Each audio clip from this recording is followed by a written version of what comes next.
Hello dear students, welcome back Prachar chemistry classes. आज हम discuss करेंगे केमिस्ट्री के चैप्टर सॉल्यूशंस के टॉप मोस्ट इम्पॉर्टेंट एमसीक्यूज। इस चैप्टर से एंट्रेंस एग्जाम में क्वेश्चन जरूर पूछे जाते हैं, so please don't miss this video and watch till and.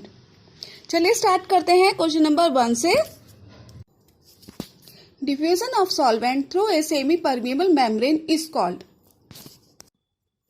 इस क्वेश्चन में पूछा है जब भी डिफ्यूजन ऑफ सॉल्वेंट होगा सेमी परमिएबल मेम्ब्रेन के थ्रू तो उसको क्या कहेंगे। ऑप्शंस हैं एक्टिव एब्जॉर्प्शन, डिफ्यूजन, ऑस्मोसिस या प्लाज्मोलाइसिस। बताइए क्या आंसर होगा इसका। जल्दी से सोच के बताइए, जल्दी से। अगर हम वाटर के डिफ्यूजन मेम्ब्रेन की बात करें तो वाटर मूव करेगा from low solute to high solute. Means जहां पर सॉल्यूट की कंसंट्रेशन हाई होगी वाटर वहां मूव करेगा। अब बात करते हैं सेमी परमिएबल मेम्ब्रेन की। तो यहाँ पर सॉल्वेंट पास होगा, सॉल्यूट मॉलिक्यूल्स पास नहीं होंगे। समझ रहे हैं ना। सॉल्वेंट पास होगा, इसमें जो है इसमें हम वाटर की बात कर रहे हैं। सॉल्वेंट पास होगा, सॉल्यूट मॉलिक्यूल्स पास नहीं होंगे। यहाँ पर सॉल्वेंट है वाटर, इसलिए ऑस्मोसिस को डिफ्यूजन ऑफ सॉल्वेंट कहेंगे, जिसमें किसके थ्रू हो रहा है, सेमी परमिएबल मेम्ब्रेन के थ्रू हो रहा है। यानी कि हमारा आंसर होगा option number C, osmosis. Okay students, clear है बात, समझ में आया कंसेप्ट। चलते हैं नेक्स्ट क्वेश्चन की side. Question number 2, types of solution बताने हैं हमें। इसमें कितने होते हैं सॉल्यूशन के टाइप्स, कितने टाइप्स होते हैं सॉल्यूशन बताइए। हमारे ऑप्शन हैं 3, 6, 12 या 9। आपने पढ़ा होगा सॉल्यूशंस के बारे में। बताइए क्या आंसर होगा इसका। आंसर होगा ऑप्शन नंबर डी, यानी कि 9। 9 टाइप्स के सॉल्यूशंस होते हैं। डिपेंड्स करता है physical state of solute and solvent. यहाँ पर मैं आपको डिटेल्स डिस्कस कर रही हूँ कि कौन कौन से टाइप्स ऑफ सॉल्यूशंस होते हैं। साथ में इसके एग्जाम्पल्स भी इसमें डिस्कस करूंगी तो आपको क्लियर हो जाएगा। ओके, सॉल्यूशंस कितने टाइप्स के होते हैं, 9 टाइप्स के। चलिए डिस्कस करते हैं 1 बाय 1। फर्स्ट है सॉलिड सॉलिड सॉल्यूशन, यानी कि जिसमें कि हमारी फिजिकल स्टेट दोनों क्या होगी, सॉलिड होगी। जैसे एग्जांपल है मेटल एलॉयड्स लाइक स्टील, ब्रॉन्ज, ये सब क्या है, सॉलिड सॉल्यूशन के एग्जांपल। ठीक है। सेकंड है सॉलिड लिक्विड सॉल्यूशन, यानी कि इसमें क्या होगा, हमारी फिजिकल स्टेट एक सॉलिड भी होगी और एक लिक्विड होगी, यानी कि salt in water. Understand that. Example क्या है, सॉल्ट इन वाटर, यानी कि किसका ये solid liquid solution. Third type का कौन सा हो गया, सॉलिड गैस सॉल्यूशन। इसमें क्या है, कैसे समझेंगे इसको, यानी कि हमारा जो फिजिकल स्टेट क्या होगी, उसमें क्या होगा, सॉलिड भी है और गैस भी है, यानी कि sublimation of camphor in air. यानी कि कैम्फर जो होता है हमारा कपूर, अगर हम उसको बर्न करेंगे तो वो डायरेक्टली किसमें, एयर में गैस बन के इवेपोरेट हो जाएगा। ठीक है, देखा होगा आपने, पूजा वगैरह में भी यूज करते होंगे। तो क्या होता है, कैम्फर को जब हम बर्न करेंगे तो वो फ्यूम्स में चेंज हो जाता है। नेक्स्ट है फोर्थ टाइप का हमारा इसमें liquid solid solution. Fourth type का सॉल्यूशन है लिक्विड सॉलिड सॉल्यूशन। एग्जाम्पल है वाटर इनटू आइस, यानी कि पहले क्या था, वाटर हो गया, उसके बाद हमने इसको आइस में चेंज किया, यानी कि क्या हो गया, liquid solid solution. Fifth type का क्या है, लिक्विड लिक्विड सॉल्यूशन, यानी कि हमारा फिजिकल स्टेट दोनों क्या होंगी, लिक्विड। एग्जाम्पल है milk in water. Sixth type का सॉल्यूशन है हमारा लिक्विड गैस सॉल्यूशन, यानी कि हमारा लिक्विड है फिर और गैस भी, यानी कि वाटर वेपर इन एयर। पहले क्या है, वाटर है, अगर हम उसको हीट करेंगे तो क्या होगा, उसका वेपर्स जो है वो एयर्स में जाएंगी ना, वेपर्स बनेंगे कि बनेंगे जब हम वाटर को हम हीट करेंगे तो। एट्थ टाइप का क्या है, गैस लिक्विड सॉल्यूशन। ठीक है, इसमें गैस भी है और लिक्विड भी। एग्जांपल है एयरेटेड ड्रिंक्स, यानी कि आप सभी पीते हैं गर्मी में तो ड्रिंक्स, अभी जो सॉफ्ट ड्रिंक्स है हमारी, कोको कोला हो गई, पेप्सी हो गई, इसमें क्या होता है, जब भी ओपन करते हैं तो एक गैस निकलती है कि नहीं निकलती है, सब क्या है, ये गैस लिक्विड सॉल्यूशन के एग्जाम्पल ही तो है। और 9th टाइप का सॉल्यूशन है हमारा गैस गैस सॉल्यूशन, यानी कि एग्जाम्पल है मिक्सचर ऑफ वेरियस गैसेस। उसमें क्या होगा, ऑक्सीजन नाइट्रोजन कोई सी भी गैस होगी उसका मिक्सचर होगा। तो ये कौन सा सॉल्यूशन हो गया, गैस गैस सॉल्यूशन। क्लियर है, 9 टाइप के सॉल्यूशंस मैंने यहाँ पे डिस्कस करे हैं। ओके, ये सब आपको याद होने चाहिए कौन कौन से हैं। एग्जाम पे पूछ लिया जाता है कि कितने टाइप्स के सॉल्यूशन होते हैं। ठीक है, चलते हैं नेक्स्ट क्वेश्चन के side. Question number 3, mist is a type of solution. Mist किस टाइप का सॉल्यूशन है? ऑप्शन है हमारे liquid in gas, solid in gas, gas in gas या लिक्विड इन सॉलिड। ठीक है, अब आप मिस्ट और फॉग में कंफ्यूज मत होइएगा, क्योंकि एक जैसे ही लगते हैं देखने में, लेकिन फॉग जो है वो अलग है और मिस्ट अलग है। बहुत कम डिफरेंस है दोनों चीजों में, ध्यान से समझिएगा मेरी बात। Mist is a colloidal solution of liquid in air. ठीक है, मिस्ट में स्मॉल ड्रॉपलेट्स बनती हैं वाटर की बहुत ही कोल्ड एयर में। ठीक है, mist is commonly confused with fog. जैसे कि मैंने अभी बताया आपको कि दोनों में बहुत ही कम डिफरेंस होता है, एक जैसे ही लगते हैं लगभग। ठीक है, फॉग एंड मिस्ट अलग फिनोमिना है, दोनों के दोनों एक अलग अलग फिनोमिना है। ठीक है, फॉग क्या है, एक डेंसर एंड मोर ओपेक होता है वो फॉग जो है। फॉग में क्या होता है, हमारे थोड़ा दूर का दिखाई नहीं देता। ठीक है, लेकिन मिस्ट में क्या होता है, मिस्ट जो है वो एक थिनर है और मोर ट्रांसपेरेंट है। इसमें बस वाटर ड्रॉपलेट्स बनती है छोटी छोटी। ठीक है, क्लियर है? तो बताइए ऑप्शन इसमें क्या एग्जाम्पल होगा मिस्ट का। अभी से पहले हमने अलग अलग सॉल्यूशंस के टाइप्स पढ़े थे ना, तो आप इसको आसानी से बता सकते हैं। फिर इसका क्या आंसर होगा? आंसर होगा option number A, liquid in gas. यानी कि वाटर वेपर बन रही है किसमें, एयर में। ठीक है, क्लियर है? ओके, चलते हैं नेक्स्ट क्वेश्चन के side. Question number 4, molarity of pure water is. हमें से प्योर वाटर की मोलैरिटी बतानी है। हमारे ऑप्शन हैं option number A 5.55, option B 65.5, option C 0.555 या ऑप्शन डी 55.5। बताइए जल्दी से, प्योर वाटर की मोलैरिटी कितनी होगी, कैसे कैलकुलेट करेंगे इसको।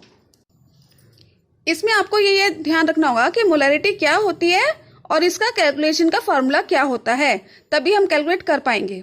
ठीक है, मोलैरिटी को लिखते कैसे हैं, m equal to mole of solute divided by volume of solution in litre, यानी number of moles of solute present in 1 litre of solution. Okay, यानी कि अब इसका निकालेंगे, हमें मोलैरिटी निकालनी है। तो वाटर का मोलर मास कितना होता है, 18। m equal to 1000 divided by 18, तो कितना आया 55.5, यानी कि ऑप्शन नंबर डी इसका आंसर होगा 55.5 moles. Okay, next question, question number 5, an alloy is solid solution of. हमें बताना है इसमें एलॉय का सॉलिड सॉल्यूशन कौन सा है। ऑप्शन है हमारे 2 और मोर metals, metal and non metal, solid in semi solid and D is solid in solid. बताइए क्या आंसर होगा इसका। अगर हम सॉल्यूशन में एलॉय की बात करें तो ये एक सॉलिड सॉल्यूशन का एग्जांपल है, जैसे कि अभी हमने एग्जांपल्स पढ़े थे उसके जितने टाइप्स ऑफ सॉल्यूशंस में। ठीक है, तो बताइए इसमें ऑप्शंस कौन सा आंसर सही होगा इसमें। यानी कि 2 और मोर मेटल्स और मेटल्स एंड नॉन मेटल्स, ये दोनों ही ऑप्शन इसके राइट होंगे।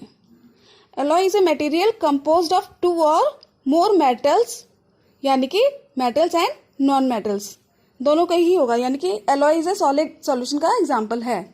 Alloy is a solid solution of 2 और मोर मेटल्स एंड नॉन मेटल्स, यानी कि ऑप्शन ए भी सही है इसका और ऑप्शन नंबर बी भी सही है। Okay, next question, question number 6, which of the following is dependent on temperature. Temperature पे क्या चीज डिपेंड करेगी इनमें से। ऑप्शन हमारे molarity, molality, molarity, wait percentage या मोल फ्रैक्शन। बताइए क्या आंसर होगा इसका। जब भी इस तरह का क्वेश्चन आता है तो आपको एक बात ये याद रखनी होगी कि किसी भी फॉर्मूले में वॉल्यूम आ रहा होगा वो सिंपल टेम्परेचर पर डिपेंड करेगा। ठीक है, यानी कि वॉल्यूम आ रहा है तो वो टेम्परेचर पे डिपेंड करेगा, ठीक है। वॉल्यूम नहीं आ रहा है तो टेम्परेचर पर डिपेंड नहीं करेगा, ठीक है। जैसे मोलैरिटी को क्या लिखते हैं, m equals to mole of solute divided by volume of solution in litre. यानी कि आप इसमें देख रहे हैं कि वॉल्यूम आ रहा है इसमें, ठीक है। जब भी वॉल्यूम को इंक्रीज या डिक्रीज करता है तो टेम्परेचर पर इफेक्ट पड़ेगा, ठीक है। यानी मोलैरिटी पर भी क्या होगा, मोलैरिटी यानी मोलैरिटी पर भी इसका असर होगा, यानी ऑप्शन नंबर बी इसका राइट आंसर होगा, यानी कि मोलैरिटी, ठीक है। अगर बात करें तो मोल फ्रैक्शन की, तो इसका फॉर्मूला क्या होता है, मोल of solute divided by total mole. यानी कि इसमें वॉल्यूम तो आ ही नहीं रहा है तो इसलिए इसका ये वाला आंसर तो होगा ही नहीं, ठीक है। यानी option number B is the right answer. Weight percentage में वॉल्यूम की बात नहीं होगी, इसलिए टेम्परेचर डिपेंडेंट नहीं होगा, ठीक है। और मोलालिटी की बात करें तो m equals to mole of solute upon volume of solvent, ये भी टेम्परेचर के इंडिपेंडेंट होगा। सो टेम्परेचर पर कौन डिपेंड करता है, मोलैरिटी, ओके।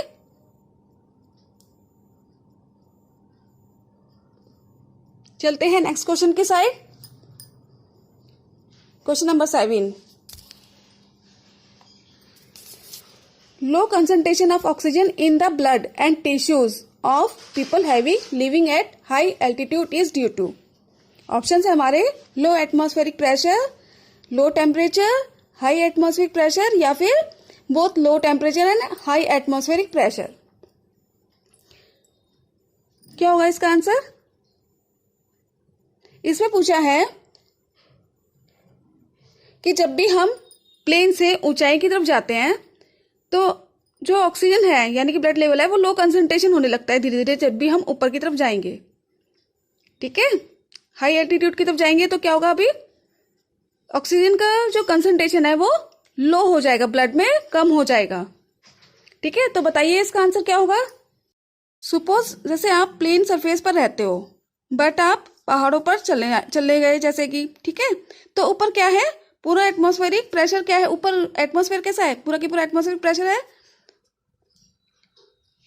तो ऊपर जाते हुए क्या होगा, एटमॉस्फेरिक प्रेशर लगेगा। अब आप मान लीजिए कि जैसे जैसे आप ऊपर की साइड जाएंगे तो एटमॉस्फेरिक प्रेशर कम होता जाएगा, तो क्या होगा, ब्लड लेवल क्या होगा, वो भी ऑक्सीजन का ब्लड लेवल कम होता जाएगा। तो इसका राइट आंसर क्या होगा, option number A, low atmospheric pressure. Question number 8, which of the following solutions show positive deviation from Raoult's law, ठीक है। ऑप्शन है हमारे acetone plus aniline, chloroform plus benzene, acetone plus ethanol, या water plus nitric acid, ठीक है। इसमें आपने राउट law तो पढ़ा ही होगा आपने पिछली क्लास में। इसमें बताना है आपको कि इनमें से कौन से सॉल्यूशंस हैं जो कि पॉजिटिव डेविएशन शो करेंगे। आपको बस ये याद रखना है कि पॉजिटिव डेविएशन और नेगेटिव डेविएशन के एग्जाम्पल, जैसे कि मैंने इस टेबल में शो किया हुआ है कि पॉजिटिव डेविएशन कौन से हैं और नेगेटिव डेविएशन कौन से होंगे, ठीक है। जब भी कभी इथेनॉल प्लस एसीटोन आएगा तो इसका मतलब कि वो पॉजिटिव होगा, ठीक है।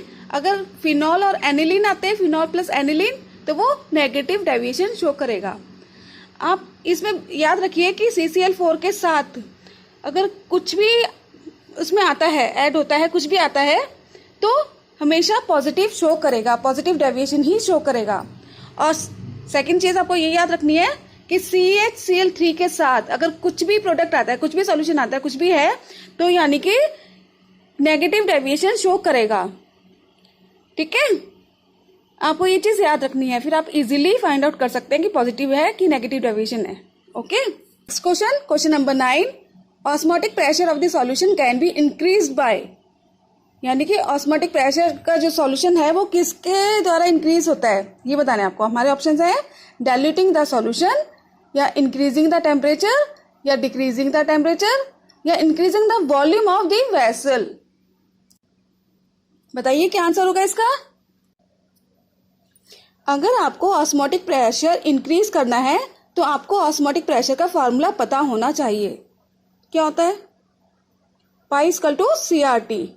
ओके, ये ऑस्मोटिक प्रेशर का फॉर्मूला है। ये किस पर डिपेंड कर रहा है?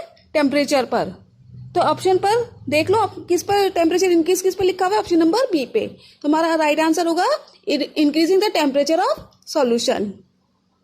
Okay, next question, question number 10। Copper dissolve in gold is an example of. किसका एग्जाम्पल है? कॉपर अगर डिजॉल्व है उसमें गोल्ड में, तो हमारा क्या आंसर होगा? ऑप्शन है गैसियस, लिक्विड, सॉलिड या फिर बाइनरी। बताइए क्या आंसर होगा इसका 10th का? इसका आंसर होगा सॉलिड। ओके, इस क्वेश्चन में कह रहा है कि गोल्ड में कॉपर मिला देने से किस तरह का सॉल्यूशन बनेगा। ठीक है, यानी कि दो सॉलिड्स को मिला दें तो सॉलिड सॉल्यूशन बनेगा। ठीक है, इसलिए इसका आंसर होगा सॉलिड।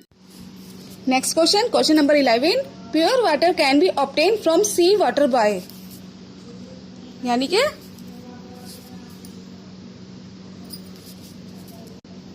क्वेश्चन में कह रहा है अगर सी वाटर से हमें प्योर वाटर चाहिए तो क्या करते हैं? ऑप्शंस हैं सेडिमेंटेशन, सेंट्रीफ्यूगेशन, रिवर्स ऑस्मोसिस या प्लाज्मोलाइसिस। आंसर होगा, बताइए क्या आंसर होगा इसका? क्योंकि हमें सी वाटर से हमें प्योर वाटर चाहिए। आंसर होगा रिवर्स ऑस्मोसिस। ठीक है, next question, question number 12। The mole fraction of the solute in 1 molar aqueous solution is. Option है 0.027, 0.036, 0.018, 0.009। आपने सॉल्यूशन में पढ़ा तो होगा ही, मोलैरिटी, मोलर सॉल्यूशन, मोल फ्रैक्शंस। ठीक है, तो यानी कि 1 मोल of solute dissolve in 1 kg of solvent, यानी कि वाटर में। ठीक है, तो नंबर ऑफ सॉल्वेंट क्या है? 1, और वाटर के कितने होते हैं? मास 18। तो इसको कैलकुलेट करने पे कितना आएगा? कैलकुलेट करेंगे तो आएगा 55.5। ठीक है, तो आपको मोल फ्रैक्शन ऑफ सॉल्यूट पता करना है। तो फॉर्मूला हुआ हमारा number of moles of solute divided by total number of moles. ठीक है, अभी कितना है हमारा वाटर का? 55.5। ठीक है, तो हम ये फॉर्मूले में पुट करेंगे 1 डिवाइडेड बाय 1 प्लस 55.5 कितना होगा? 1/56.5 इक्वल्स टू 0.017, यानी कि नियर अबाउट हमारा किसी ऑप्शन सी इसका आंसर होगा 0.018। ओके, इस तरह से कैलकुलेट करके हमारा आंसर आ जाएगा। Next question, question number 13। An azeotropic solution of 2 liquids have boiling point lower than either of them when it. यानी कि क्या पूछा है क्वेश्चन में? इसे पूछा गया है कि एजियोट्रोपिक मिक्सचर के अगर 2 लिक्विड से बना है तो इसका बॉइलिंग पॉइंट कितना आएगा।